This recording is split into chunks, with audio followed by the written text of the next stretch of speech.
Welcome to World of Monsters. I'm Monster Master Arthur, and welcome to our latest series that you voted for, which is What's Creepier, where we compare two types of monsters, and I discuss what's creepier and ask for your opinion as well. What's creepier?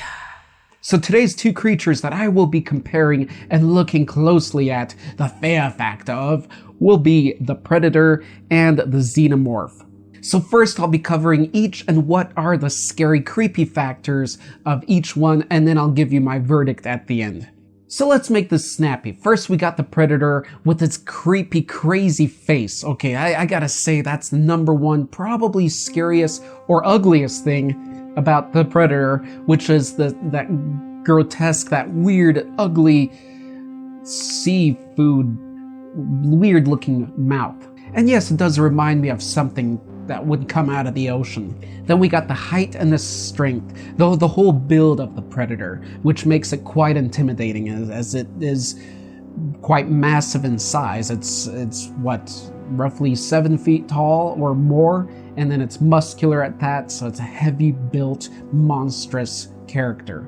Next we have to talk about the technology, as obviously certain types of their technology, particularly weapon and, well, space travel, is much more advanced than ours. That makes it quite scary to think what they are capable of, what's going on in their crazy minds, and, well, what other weapons they have, and not to forget their whole cloaking technology ability that makes them basically virtually disappear in front of us unless they move about. And then back to what I mentioned going into their heads, what's going on in there, as we know they like to keep trophies, skulls and such, but they also like skinning their foes. What's that all about? That's pretty freaky. That's pretty creepy. Okay, so those are some basics of the Predator. Let's take a look at the Xenomorph now. Alien's Xenomorph. And there's a couple strong similarities among these two and their creepiness factor, and the first will have to be, again, the mouth. As the Xenomorph's mouth, well, it has an inner mouth that comes out, that kind of jitters, and those steel-looking teeth. Oh boy. Now with the Predator, we did talk about its appearance, yet it's more humanoid. The Xenomorph is less so, and the ambiguity of its design alone makes it quite creepy when you see it in the shadows, and it's kind of that slow movement and the design, and you don't know if it's a robot, if it's flesh, or what the hell it is. The long phallic-shaped head topped with the jaws and the teeth, and that's it. There's no nose, there's no ears, there's nothing we can really relate to except for a mouth. Something that can see you, and a mouth.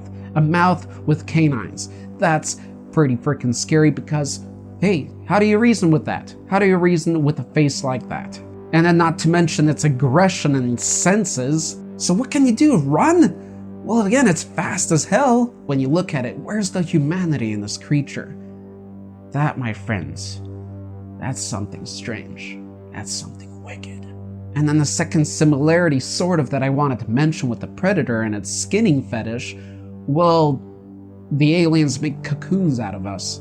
Right, so you could die with a face hugger getting on your face and killing you like that, which actually is a pretty soft death comparing to the others, where you could have the inner mouth kind of break through your skull and bite your brain, bite a nice piece of your chunk of your brain out. But the other way of death, well, again, is the cocooning process, and that seems much, much creepier and saddening and depressing, painful and torturous to me. So the verdict, drum roll, the verdict, well, originally I was gonna say Predator. Yes, I was actually gonna say Predator, and that, the reason I came up with that, basically I wanted something a little different. I thought maybe people would go for Xenos more, but I brought up the Predator, and it was a logical kind of process I went about thinking about it. And here was my reasoning for that, real quick. When you look at the face, you see the eyes, and the eyes are small. I always find monsters and creatures that are scary and intimidating looking with small eyes, particularly even more freaky sometimes. So, and they do look malicious. The whole face design looks malicious for that matter. And when I say malicious, I mixed in the idea of how intelligent they are with how evil they look. And that makes it more scary because a xenomorph could just attack you like any animal, give you a quick death with that inner mouth, and you would be dead. But the predators, what they could do is they could come up with a whole construct of ways to torture you. And because of their intelligence, because they're more closer relatable to us than to animals, to other animals, for example. So I found that more scary, more nightmarish to think that they could devise a way to torture you. It just seemed much scarier than a monster going off of predatorial instincts. Again, the head that gets quite large near the top hints more at that intelligence level, which is even more creepy. And then again, the mouth, which probably most strongly separates it from being relatable to humans. And when I decided that the predator should win in this creepiness competition, I did take into the account that its mask would be off, or at least we would know what it would look like under the mask.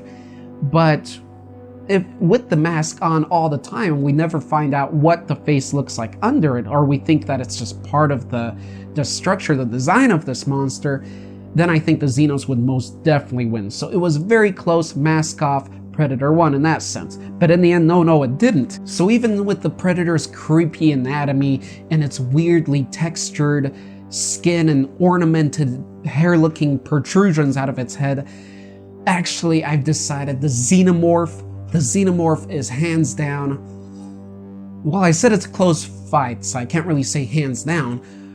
Let's say paws down then. More creepy, more scary than the Predator. So I thought the Predator can leave a greater impression on your mind, like after you see it, and then you have nightmares of that and what it could do. But I disagree with that, because I gave the Xenomorph more time. I had to give this question a bit more time rather than trying to break it down logically, and just going with feeling as well. And then what I decided was, it's gotta be the Xenomorph, because, okay, take this into your imagination. Just bear with me for a moment and imagine this. You go to your house, or you go to a basement in your house. You open the door, and up by the ceiling you see a Xenomorph. You know, as they sit weirdly in some areas. It's a stalking kind of predator. Okay, you see the Xenomorph kind of up there and slowly moving its shiny, glossy head to look at you. You don't know if it's looking at you, but it sure damn feels like it. Or you can imagine a predator sitting right there and it noticing you as well. What the hell would creep you out more? The predator, it would freak you out, but then you would connect with a humanoid, so you would think more run, get help, or fight. Whereas the Xenomorph, it'd be so frickin' strange, so different in its anatomy and behavior that, yeah, you would run, but you would have quite a shock of what the hell do you do? There's no way you're gonna stand up to it and fight it. And who do you call for help? And do you even have time to call someone for help? Because you don't know how fast it moves, because its structure, it looks kind of bipedal, but it looks kind of quadruped, and with the amount of Xenomorphs out there, who knows which one it is, so who knows how fast it's gonna move and what it can break through, and it looked kind of metallic and shiny, so what the hell, how do you deal with it? That's pretty creepy. Then I mentioned the mouth of the Predator as one of its strongest points of scariness. Well, I would say that the whole Xenomorph is like the Predator's mouth. The whole design is creepy, especially with some of the takes on it, with the pipes going off the back, the pipe kind of designs going off the back, and the spines, the sharp tail, of course the teeth, the inner mouth, the black glossy head eye thing area where you don't know where it's looking. That's one of the main things that creeps people out about the gray aliens, as we talk about, as if we're going toward cryptids, is the big black eyes. You never know what they're looking at, and that's very scary. So with the Xenomorph, you got one dome like that, but you know it sees you because it's a reaction. It has crazy senses, right? So again, those movements, the slow, sly movements, the ability to sit somewhere, as it appears for years in movies, that it can sit and kind of stalk, maybe not years, but months or weeks. It can just sit there like a desert type of snake until something comes by and it ambushes it. But then again, it's solid, slow movements like it's underwater. Those are pretty crazy because you can see how well it controls its anatomy, how good in control it is. It's not sloppy. is really, everything is very tight and it moves where it needs to and when it needs to. Ooh, that's scary. It truly lives up to how it was created as a creature of nightmares, as the man, Mr. Gear, that created the Xenomorphs, invented them, not truly by himself, but as something that came out of his nightmares. Well, we can say that everything is from another part of your mind, but anyway, the way he came up with it is he saw the Xenomorph form and that whole world in his nightmares first. And I've got to say that it lived up to it, and I think millions of people agree with that, and that's why it's one of the greatest on-screen monsters of all time, because it's freaky, creepy, and so alien to us as hell. And just recently I was thinking how maybe alien isn't the right word for it, as it is possibly engineered. We're gonna find out by other aliens, but you know what, just because of its appearance and creepiness, that's why I think the wording alien, or the term alien for the Xenomorphs, is a great description, because it's so alien to us that it's terrifying. So thanks guys for watching this first episode of What's Creepier. That was just my opinion, so I'm not right or wrong, but I'd love to hear what you think. What do you think is creepier, the Predator or the Xenomorph? Please let me know down in the comments below, or you can also vote, and I'll take a look at those votes because I'm curious who would win, in your opinion, as the creepiest creature of the two of them. And again, at World of Monsters, we got a ton of monster videos, so I'm sure we have a monster video that goes in depth with one of these creatures that you just watched. So if you want to see the Xenomorph or Predator, I'll have it linked hopefully here somewhere. But you can always find it by going to our main channel page, where you see our milestones, my goals for the channel, as well as the various monster series that we have nicely organized there. And at any time, if you want to request some monster that you didn't see a video on, please do let me know somewhere, anywhere. I will always record down your requests. So being as we are a World of Monster, of course, we try to take over the world everywhere we can. So you will find links to our social media in the description section below. And we got an awesome active Facebook group that you might want to check out. And well, I'm pretty active on Instagram as well.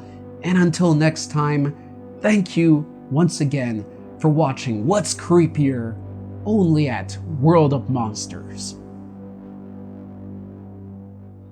Okay, that's good.